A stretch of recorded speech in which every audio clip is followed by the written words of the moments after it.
ഹരേ കൃഷ്ണ. സർവം ശ്രീ രാധാകൃഷ്ണാർപ്പണമസ്തു.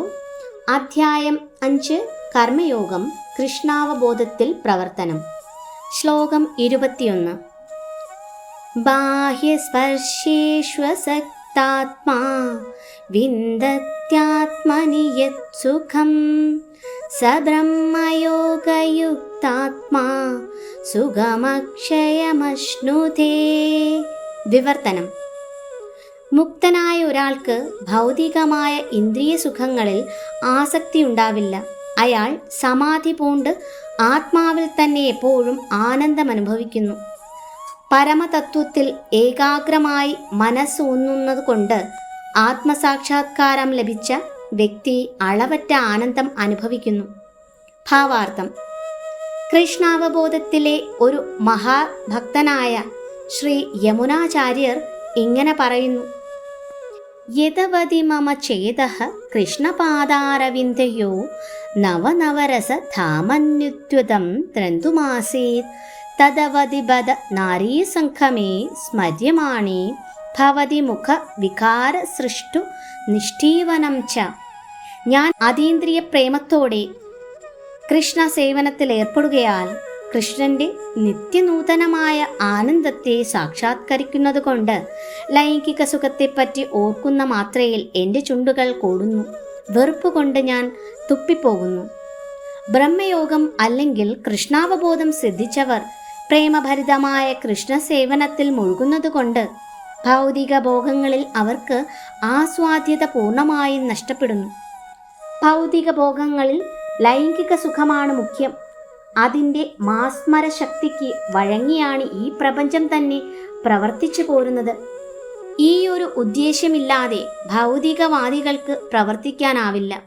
പക്ഷേ കൃഷ്ണാവബോധം ഉദിച്ച ഒരാൾക്ക് താൻ ഉപേക്ഷിക്കുന്ന ഈ ലൈംഗിക സുഖം കൂടാതെ തന്നെ ഊർജ്ജസ്വലമായി പ്രവർത്തികൾ ചെയ്യാം. ആധ്യാത്മിക പരീക്ഷണമാണിത്. ആത്മസാക്ഷാത്കാരവും ലൈംഗിക സുഖവും പൊരുത്തപ്പെട്ടു പോകാറില്ല. കൃഷ്ണാവബോധം സിദ്ധിച്ച ആൾ മുക്താത്മാവാകയാൽ ഏതുവിധമുള്ള വിഷയസുഖങ്ങളിലും അനാസക്തനായിരിക്കും. ശ്ലോകം 22.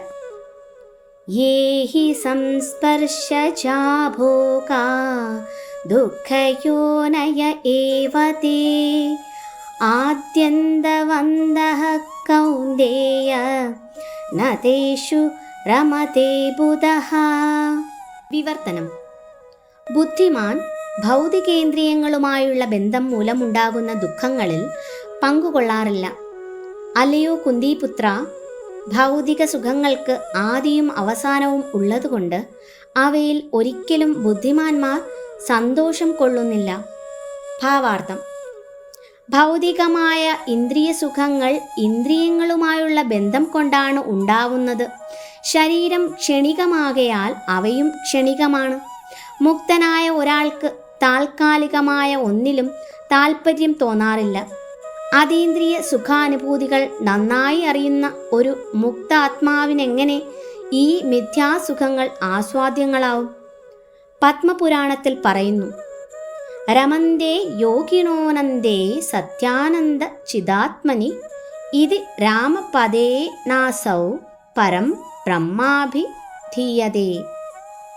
യോഗികൾ പരമസത്യത്തിൽ നിന്ന് അനന്തവും ഇന്ദ്രിയാതീതവുമായ ആനന്ദമനുഭവിക്കുന്നു. അതുകൊണ്ട് ഭഗവാൻ എന്ന ആ പരമസത്യത്തിന് രാമനെന്നും പേർ പറയുന്നു.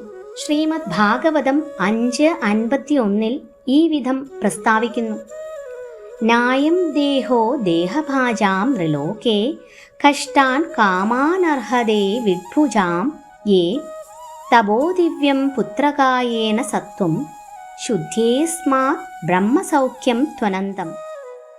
മക്കളെ, ഈ മനുഷ്യജന്മത്തിൽ വിഷയസുഖങ്ങൾ നേടുവാനായി കഷ്ടപ്പെടുന്നതിൽ ഒരു യുക്തിയുമില്ല. മലഭോജികളായ പന്നികൾക്കു പോലും ലഭ്യങ്ങളാണ് ആ സുഖങ്ങൾ. ഈ ജീവിതത്തിൽ നിങ്ങൾ തപസ്സനുഷ്ഠിക്കുകയാണ് വേണ്ടത്. എന്നാൽ സത്വശുദ്ധി ഉണ്ടാവും. അങ്ങനെ നിങ്ങൾക്ക് അപരിമിതമായ അതീന്ദ്രിയ ആനന്ദം അനുഭവിക്കാൻ കഴിയും.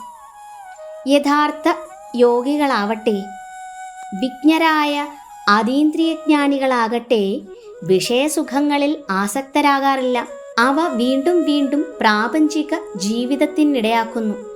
ഒരാൾ എത്രയും കൂടുതൽ ഭൗതിക സുഖാസക്തനാണോ അത്രയും കൂടുതൽ ഭൗതിക ക്ലേശങ്ങൾക്കിരയായിത്തീരും. ഹരേ കൃഷ്ണ.